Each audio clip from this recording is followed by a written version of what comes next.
Muy buenas tardes. Les damos la bienvenida a esta masterclass de arquitectura que brindará Felipe Vera, que es parte del encuentro CHEC. Primero que nada, quisiera presentar a Felipe. Felipe es un especialista de la División de Vivienda y Desarrollo Urbano del BID, el Banco Interamericano de Desarrollo.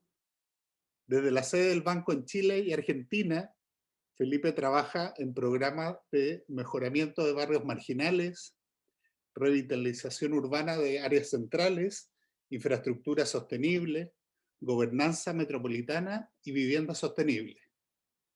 Anteriormente fue investigador asociado y profesor visitante en la GSD de Harvard y director del Centro de Investigación de Ecología, Paisaje y Urbanismo de la Universidad Adolfo Ibáñez, aquí en Santiago. Es autor de diferentes libros, tiene un máster en urbanismo, paisaje y ecología de Harvard y un máster de gestión en proyectos inmobiliarios de la Universidad de Chile. Ha recibido diferentes premios, incluido el premio Adolfo Ibáñez por logros de investigación sobresalientes el año 2016, el premio del Comité Académico en la Bienal de Arquitectura y Urbanismo de Shenzhen, varias becas de investigación, incluidas Fulbright, becas Chile, diferentes fellowships. Obtuvo el premio Mario Recordón como el mejor estudiante de pregrado y el premio Jaime Vendersky al mejor diseñador, ambos en la Facultad de Arquitectura y Urbanismo de la Universidad de Chile.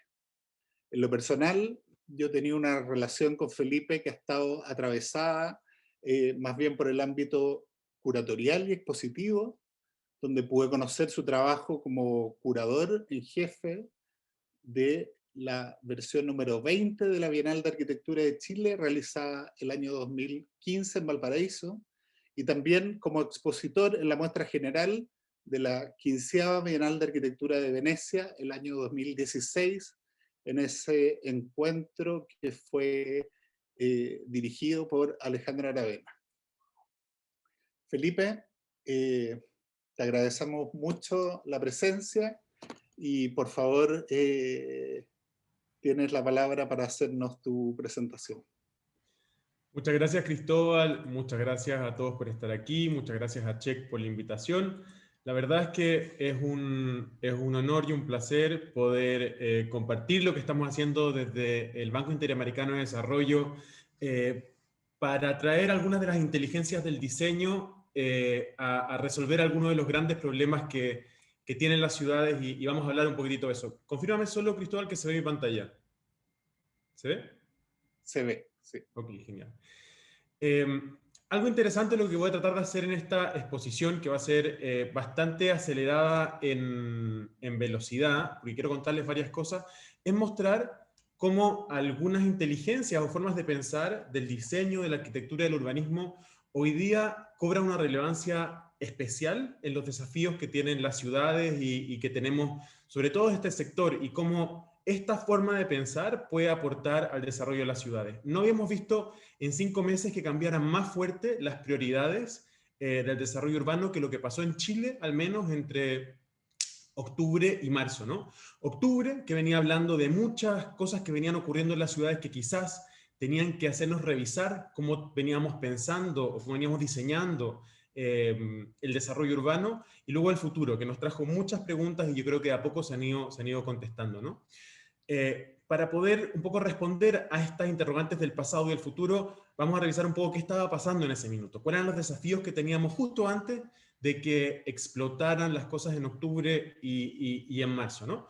Estaba ocurriendo un aumento de escala radical en la ciudad y un aumento de la desigualdad. Nosotros, desde la disciplina del diseño, el urbanismo y la arquitectura en el banco, hemos hecho un esfuerzo por comenzar a mapear y a traer ciertas inteligencias que nos permiten ver el desarrollo de estos procesos, ¿no? Sabemos que el crecimiento poblacional ha sido muy acelerado, sabemos que hoy día una tasa de urbanización y la cantidad de crecimiento urbano ha llegado a tasas mayores al 80%.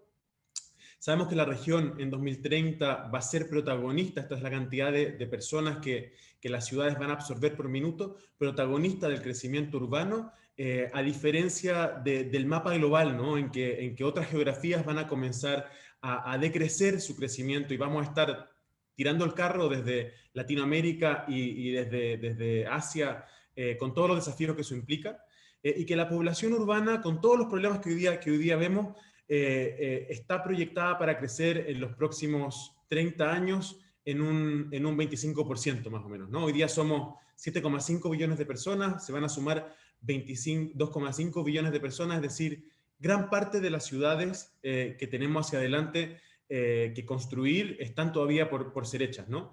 Y sabemos también que ese crecimiento se va a dar en áreas metropolitanas. Nosotros hemos acompañado al gobierno de Chile fuertemente porque en Chile, como sabemos, no había anteriormente una institucionalidad metropolitana y sin embargo, si en 1950 habían solo 6 áreas metropolitanas, con todas las complejidades que eso trae, hoy ya hay más de 210 áreas metropolitanas como Santiago, donde es necesario tener una coordinación a escala de municipios como muy importante. Esta nueva escala de las ciudades, dependiendo de su estructura, puede generar riqueza o precariedad. Puede generar mayor productividad. De hecho, hay ciudades como Nueva York que tienen un PIB, o sea, un Producto Geográfico Bruto similar al de Canadá, o Los Ángeles similar a Australia, pero también puede decrecer su productividad. Una mala gestión de las áreas metropolitanas implica, por ejemplo, como en México, en que el tiempo que la gente pierde en traslado equivale al 9% del sector manufacturero. Esto tiene que ver con la mayor dificultad para prestar servicios. Por ejemplo, en Santiago el 45% de los residuos aún se bota a vertedero, y una serie de factores que hacen que en ausencia de una gobernanza para las grandes ciudades, en ausencia de un apoyo o un diseño institucional que permita gobernar esta nueva escala, no podamos dar mejor respuesta. Nosotros desde el banco hemos acompañado al gobierno de Chile en este proceso que ha desembocado en la elección de intendente, la creación de departamentos de áreas metropolitanas, y hoy día estamos muy orgullosos de contar, tenemos una serie de publicaciones sobre esto, que hemos ayudado a Chile a enfrentar este desafío. Sin embargo, si bien estamos avanzando en una nueva institucionalidad para gobernar las ciudades, la desigualdad ha crecido a tasas increíblemente grandes. Este es un gráfico que muestra la acumulación de riqueza del 10% más rico de las principales economías, donde podemos ver que la brecha solo ha ido aumentando. Hoy día el 1% del mundo posee el 44% de la riqueza global, mientras que el 58% de las personas posee solo el 2% de la riqueza global. Es decir, tenemos una gran brecha en términos de acceso a bienes, pero también de efectos del cambio climático, ¿no? El 1% del mundo que consume emite emite el 50% de lo que el resto de las personas emiten. Y la verdad es que esta geografía de la desigualdad no pertenece a países de alta vulnerabilidad, sino que a países de renta media como el nuestro, como Chile. 886 millones de personas viven en países de renta media con coeficientes de desigualdad, que si bien vienen mejorando, como el coeficiente Gini, que en Chile ha venido de alguna forma decayendo en los últimos años, y así como también lo ha hecho la pobreza multidimensional, que son muy buenas noticias, podemos ver que cuando se le agrega el componente ciudad a esta discusión, un poco trayendo esta problemática de la escala y la desigualdad, podemos ver que la pobreza multidimensional aumenta, es decir, aumenta la brecha. Las ciudades no necesariamente están contribuyendo a disminuir y a ser promotores de la equidad, ¿no? Esta desigualdad tiene un correlato urbano y lo sabemos. Todos hemos visto que la diferencia de esperanza de vida entre alguien que vive en Lo Espejo y Vitacura es alrededor de 10 años de diferencia de esperanza de vida. Sabemos que vemos constantemente estas grandes divisiones de calidad y de acceso urbano, y sabemos que la ciudad de alguna manera está segregada y pareciera ser incluso que viviendo en distintas partes de la ciudad se accede a atributos urbanos que son de radical diferencia, de radical de calidad muy diferenciada, lo que de alguna forma hace que la ciudad pareciera ser una especie de estructura que perpetúa la desigualdad. Y el gran desafío de la arquitectura y del desarrollo urbano y de las inteligencias que pueden provenir del diseño tiene que ver con cómo podemos generar estructuras de ciudad y estructuras de arquitectura que nos ayuden a superar las trampas de ingreso y hacer que las personas puedan acceder a mejores oportunidades, ¿no? La ciudad de alguna forma hace que la gente caiga en trampas de ingreso, no asegura necesariamente que el ingreso futuro de todas las personas que vivían en esa parte menos que tiene menos acceso a los beneficios que trae la ciudad, puedan asegurar que su ingreso futuro sea mayor a su ingreso presente, ¿no? Eso es lo que llamamos trampa de pobreza. Y el trabajo que hacemos en el banco nosotros es impulsar a la gente a subir o a crecer, a pasar más adelante, a subir un poco este punto de equilibrio y asegurar que sus ingresos futuros van a ser mayores que los ingresos que tienen hoy, a escapar de estas trampas de pobreza. Para resumir un poco este diagnóstico general, antes de contarles lo que estamos haciendo en el banco, nosotros estamos convencidos que la ciudad, si está bien diseñada, tiene que ser una ciudad que es capaz de hacer sentir a las personas que las nuevas generaciones les irá mejor que a las actuales, ¿no? Eso nos pone una pregunta, si bien todo lo que hablamos tiene que ver con las cosas del pasado, quizás más relacionadas con algunos descontentos sobre cómo se vive hoy en la ciudad, está la pregunta por el futuro, ¿no? ¿Qué hacemos hacia adelante? ¿Qué hacemos después de este escenario en que el COVID ha intensificado todos estos grandes desafíos de diseño, ¿no? Voy a hablar de 3 desafíos principalmente. Uno a escala de región, que es la migración, otro a escala de ciudad, que es el problema de los campamentos, y el último a escala de cómo pensamos la vivienda. Todos estos tienen de alguna forma, el diseño y la arquitectura tienen un agency increíble en poder incidir en cómo pensamos y formalizamos y nos preparamos para enfrentar estos desafíos de buena manera. Sabemos que posterior al COVID-19 va a aumentar fuertemente la migración. Hoy en el mundo 1.000 millones de personas migran, 25% de esas personas, es decir, 250 millones de personas somos migrantes que vamos de un país a otro, y el 20% se concentra en las grandes ciudades, ¿no? En las que veíamos que tienen mayor dificultad para prestar servicios y para responder. Esta migración va a crecer fuertemente. En 2050 van a ser 350 millones de migrantes, de los cuales los migrantes de África subsahariana y de India van a crecer de 20 millones a 30 millones, por lo tanto la geografía de la migración va a cambiar radicalmente. Nosotros en el banco, respondiendo un poco a la pregunta de cómo nos preparamos para esta migración y cómo respondemos a las ciudades, quisimos poner algunos productos de conocimiento que los invito a conocer al servicio de las personas, y nos hicimos la pregunta por los datos, por las estrategias, qué estrategias de diseño nos podían permitir tener ciudades más preparadas para la migración, y por las visiones, ¿no? ¿Qué estaban pensando las personas con respecto a la migración? Logramos identificar dónde van los migrantes en general, cuáles son las ciudades destino, las ciudades que reciben a los migrantes, y podemos ver que Santiago de Chile, por ejemplo, es una de las ciudades que lidera una migración multidimensional muy fuerte. Reconstruimos todos los caminos un poco de la migración y algunos de los takeaways que tuvimos de este proceso, con muchas metodologías, algunas que tuvieron que ver con hacer proyecciones y proxies desde Facebook para poder medir un proceso que cambia día a día en tiempo real, y que no habían datos a escala subnacional, es decir, habían datos a escala nacional, cuántos migrantes entraban a un país, pero era muy difícil saber reconstruir este mapa, ¿no? De cuántos migrantes había en cada una de las ciudades. Lo que nosotros aprendimos son algunas de estas cosas, que el 70% de la migración de Latinoamérica hoy es intrarregional, y que va a aumentar en un 50%. Y las cosas más importantes es que esta migración va a cambiar de ser incremental a ser súbita, es decir, de ser de a poquito a ser radicalmente rápida, como vimos en Venezuela, que en 3 o 4 años gran parte de la población dejó su país y llegó a ciudades que quizás no estaban preparadas para recibirlo. Luego de aspiracional, de personas buscando nuevos entornos, va a cambiar a ser forzada, y de permanente a ser reversible. Las personas migrantes no necesariamente se van a quedar en los países en los cuales migran por tiempos muy largos, ¿no?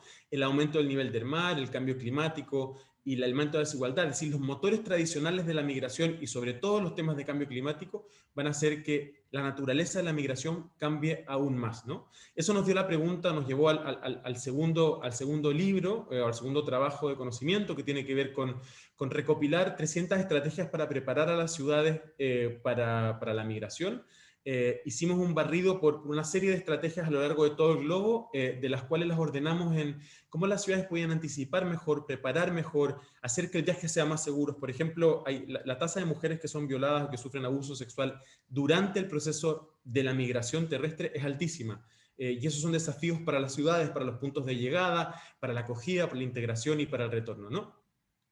En la publicación que les estoy comentando hay una serie de iniciativas, y hoy día en Chile, gracias al programa Revive Barrios que tenemos nosotros con Subdere, que revitaliza una serie de barrios del país, entre ellos el barrio Mata y Yungay en Santiago, también una parte de Providencia, la Plaza Baquedano, etc. Estamos implementando algunas de estas iniciativas con muy buenos resultados. Y por último, bueno, el último producto de conocimiento vinculado al problema de la migración. tuvo que ver con invitar a una serie de actores fundamentales a poner sobre la mesa cuáles eran esas ideas. Así que los invito a descargar estas 3 publicaciones y revisar este conocimiento sobre el primer gran desafío, que es qué vamos a hacer con la migración. Estamos también haciendo, y esto tiene que ver un poco con estas inteligencias del diseño, esta información está hoy día siendo recopilada y va a tener un acceso pronto a una exhibición virtual, que es esta que les estamos mostrando aquí, donde ustedes van a poder recorrer y conocer en gran detalle toda esta información y los cambios que vive de alguna manera la geografía de la migración en la región. El segundo desafío, bueno, y si no nos preparamos para la migración, lo que va a incrementar muy fuerte es la informalidad, ¿no? En Chile, 1 de cada 3 habitantes de asentamientos informales es migrante. El segundo desafío entonces nos lleva al problema de los campamentos, ¿no? Post-COVID va a aumentar fuertemente la informalidad. Hoy en la región hay un 30% de personas viviendo en situación de informalidad en campamentos. Chile tenía este problema resuelto en la década de los 90, sin embargo, en los últimos años, si vemos las tasas, desde el 2007 en adelante, ha ido creciendo radicalmente la gente viviendo en campamentos. Si vemos esta foto, es bastante impresionante lo que ocurre. En 2017 había 40.000 familias viviendo en campamentos, hoy hay 60, hoy debe haber un número cercano a los 60.000, este número no se conoce, el catastro que tenemos es hasta 2018, pero es muy alto. Va a crecer por producto de la crisis social, por producto del COVID y por producto de un aumento de la migración.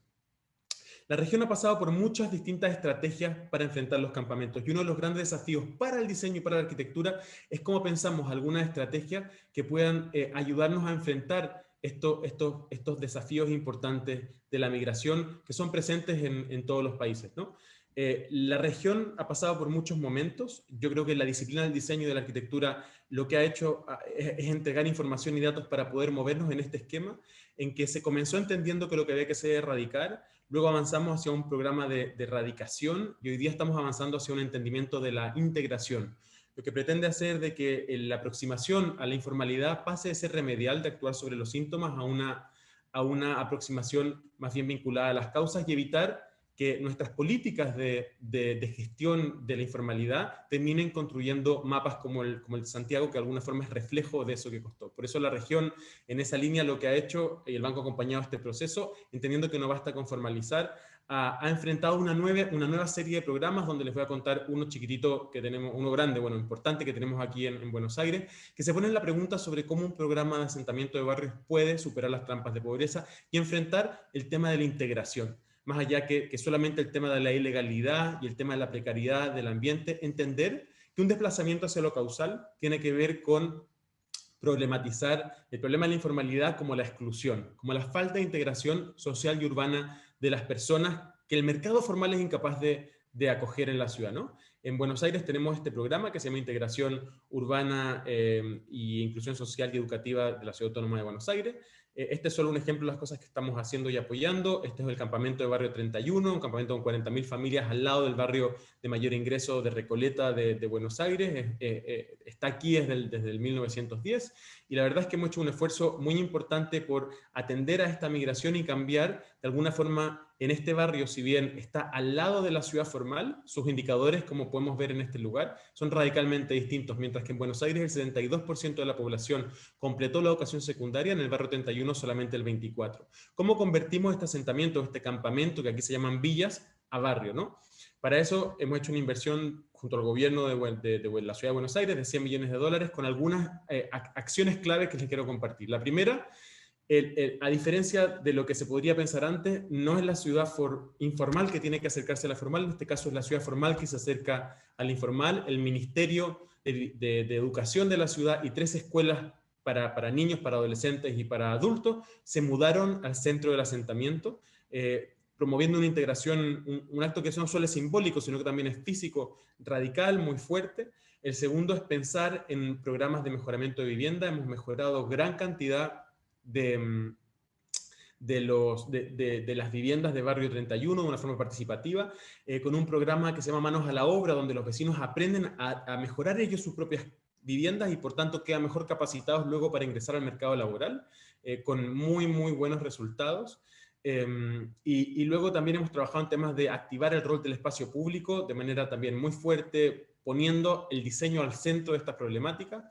También otro tema que tiene que ver mucho con desafíos de diseño es entender que esta gran autopista que divide el barrio en dos La verdad es que es como un problema urbano, por lo cual apoyamos el desarrollo de un bypass, y se hizo un concurso internacional de ideas que lo ganó Iñaki Alday y Marcelo Vila, para poder pensar y convertir esto en un gran parque elevado. Esto es parte de los valores que puede entregar la disciplina del diseño y de la arquitectura a resolver los problemas de desigualdad, generando un gran espacio de integración social, de escala metropolitana, en el medio de un asentamiento, que es algo que quizás eventualmente uno podría pensar como muy alejado de lo posible, ¿no?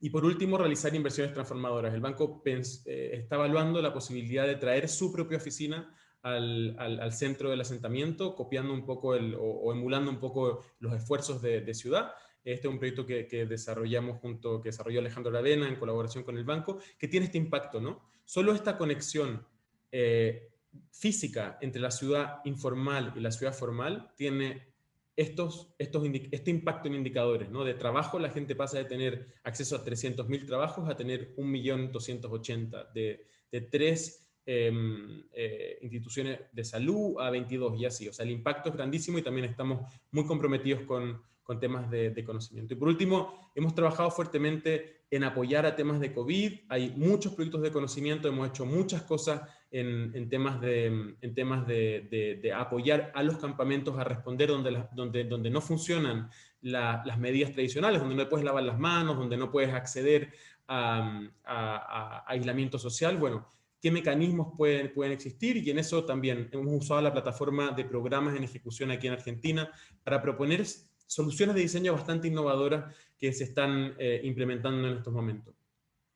Chile va a volver a enfrentar el desafío de los campamentos y por tanto se necesita pensar en una política nacional de respuesta a los campamentos, y MIMBU lo está comenzando a hacer.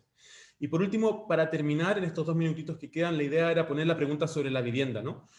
Hoy día sabemos que la vivienda antes cumplía principalmente la función de acoger, de dar resguardo. Hoy día pareciera ser que la vivienda es mucho más que eso, que no basta atender a la cantidad, que es lo que han hecho los gobiernos principalmente de la región. Hoy día se invierte un 94%, un 90% son 94% del déficit de vivienda es cualitativo, son viviendas mal construidas. Sin embargo, el 90% de los recursos se invierten en construir nuevas viviendas. En ese sentido, el diseño tiene un gran desafío en preguntarse cómo mejoramos la cantidad de viviendas. Por ejemplo, en Buenos Aires, el 27% de los niños no han tenido interacción con un profesor desde marzo debido a que las viviendas no tienen conexión a Internet. Esta digitalización de la vivienda es una de las dimensiones del déficit cualitativo que tenemos que comenzar a incorporar como parte de esta gran pregunta, ¿no? ¿Cómo mejoramos el stock de la vivienda?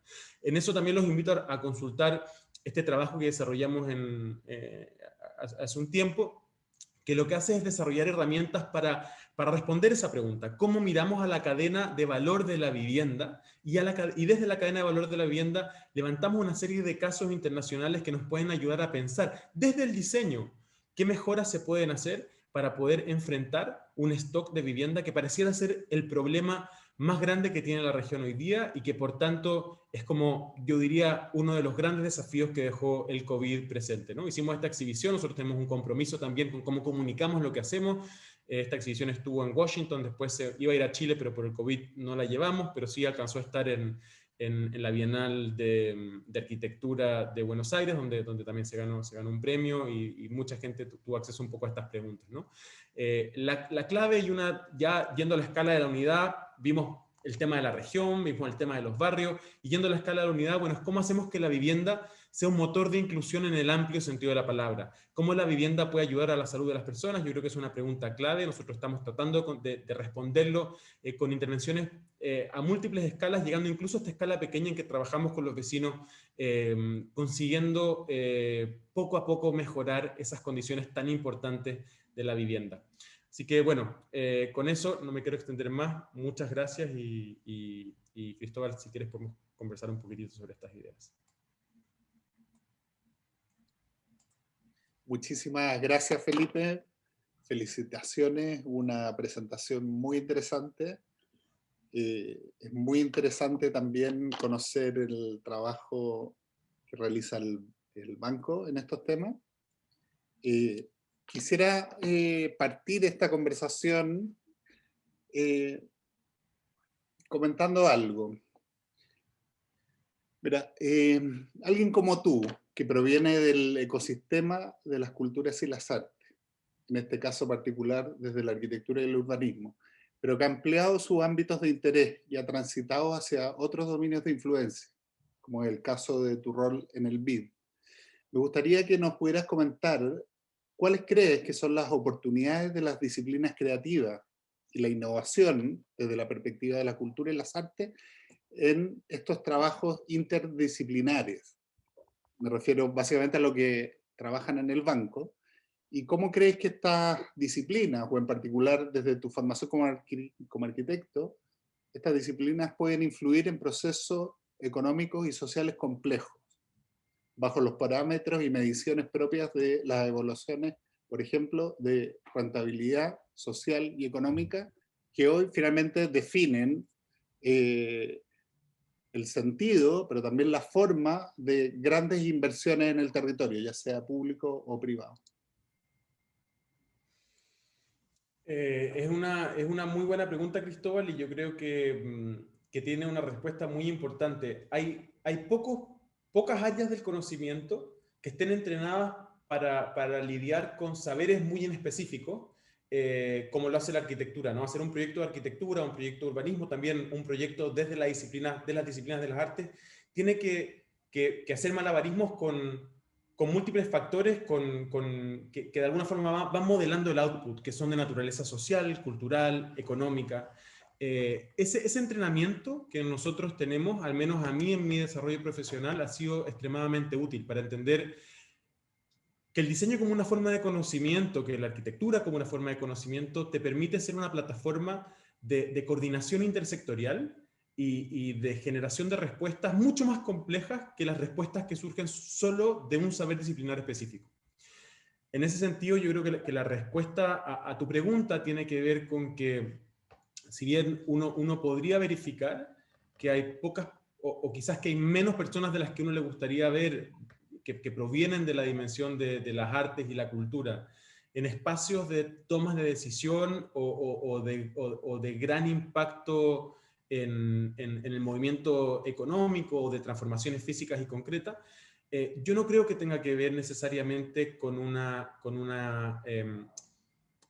incompatibilidad de nuestra forma de conocer y de saber y de las respuestas que nosotros somos capaces de entregar, sino que quizás tiene que ver con que de la mano con cómo nosotros tenemos dominios de influencia muy grandes, como tú hacías en tu pregunta, o sea, dominios de interés muy grandes, como tú hacías en tu pregunta, que hay muchas cosas que nos interesan, tenemos que ser capaces de conquistar espacios de influencia.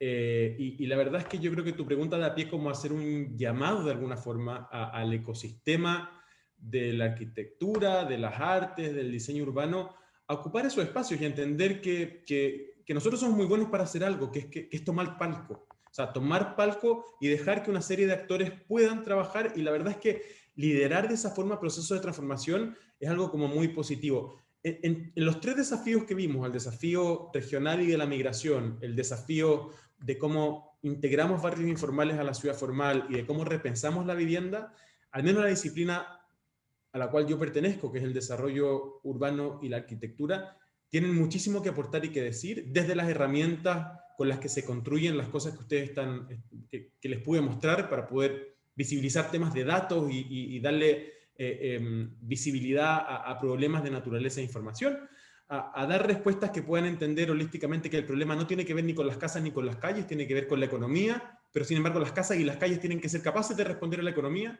Y luego en la vivienda, que sí es un problema directamente de diseño, que es cómo entendemos la vivienda.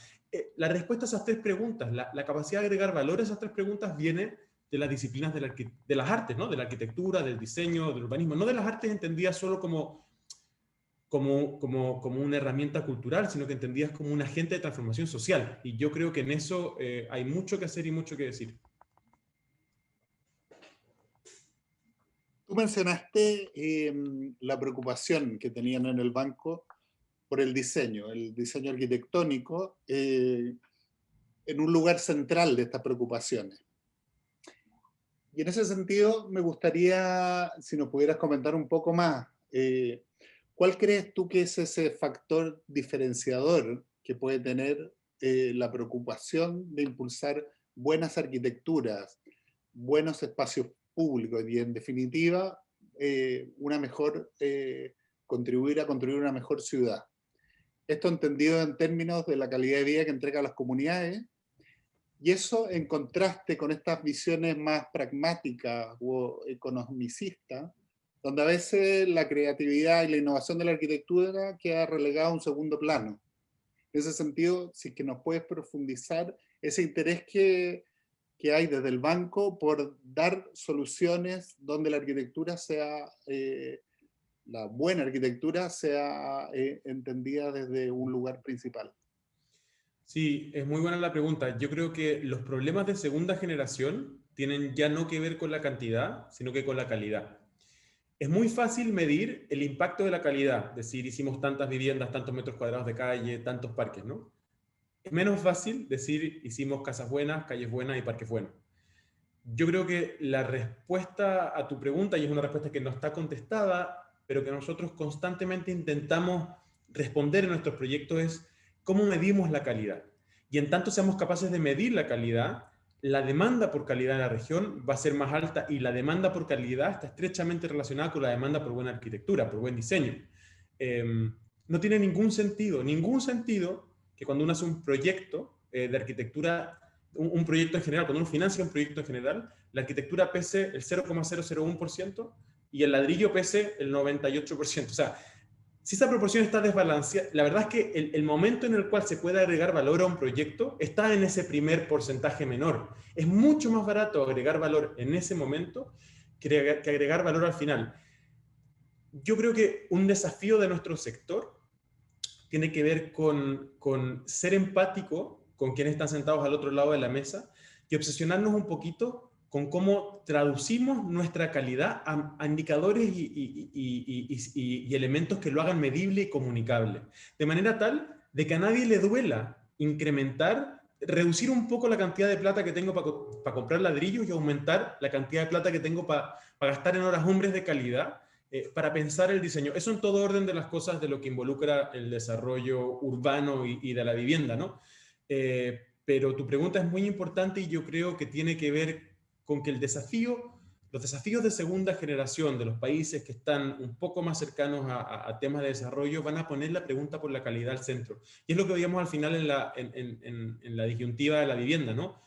Ya cubrimos el déficit de vivienda en gran medida cuantitativo. Hoy día la pregunta, bueno, es cómo hacemos mejores casas. Y el COVID lo dejó muy claro. O sea, nosotros hoy día estamos como remándola desde atrás, arreglando un montón de viviendas que no tienen iluminación adecuada, ventilación adecuada, que no permiten aislación de las personas que están enfermas, que no tienen digitalización, y todo eso tiene que ver con mala arquitectura al final. Y bueno, yo creo que los grandes desafíos que estamos enfrentando hoy día pueden ser una plataforma para responder ese tipo de preguntas de manera más efectiva. La siguiente pregunta que te quisiera hacer, yo creo que me gustaría que sacarte un poco del banco, sino más bien tener tu mirada como arquitecto, urbanista y especialista en estos temas, tiene que ver con este proceso actual que estamos viviendo, con esta pregunta que se viene sobre qué ciudad, qué sociedad queremos construir, y finalmente todo este debate que tiene que ver con la nueva constitución. En ese sentido, ¿cuáles son tus perspectivas, ilusiones o anhelos de este debate que nos enfrentamos en términos de ciudad, espacios públicos y de vivienda? Es muy interesante la pregunta, y la verdad es que lo más interesante de todo es que yo puedo tener mis visiones personales, pero lo lindo va a ocurrir en el llamado a invitar a múltiples actores del sector a ponerse de acuerdo sobre qué modelo de ciudad queremos, ¿no? Yo creo que pocas veces hemos tenido un espacio validado para poder discutir en elementos que puedan tener consecuencias tan centrales como el que se está abriendo para los próximos meses.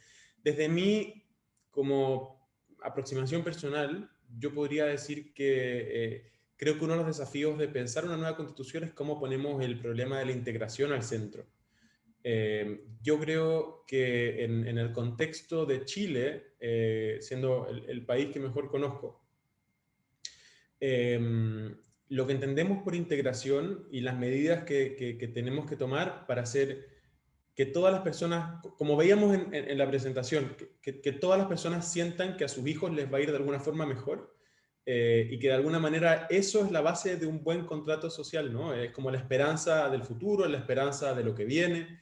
Eh, Tiene un correlato urbano muy fuerte. La ciudad puede ser un aparato de generación de desigualdad, de generación de dolor en las personas, de descontento, de frustración, o puede ser un elemento que, si está bien diseñado, ayude a que a la gente le vaya mejor, a que las trampas de pobreza de alguna manera se vayan superando, vayan saliendo, las personas puedan ir saliendo adelante, ¿no? Entonces este proceso yo creo que es un proceso que trae mucha esperanza, y esa esperanza, si yo tuviese que tirar una primera piedra para que, sobre la cual se debiese construir, yo creo que es de una vez por todas poner la integración al centro del problema de la arquitectura y el urbanismo, con todas las consecuencias que eso puede tener, ¿no?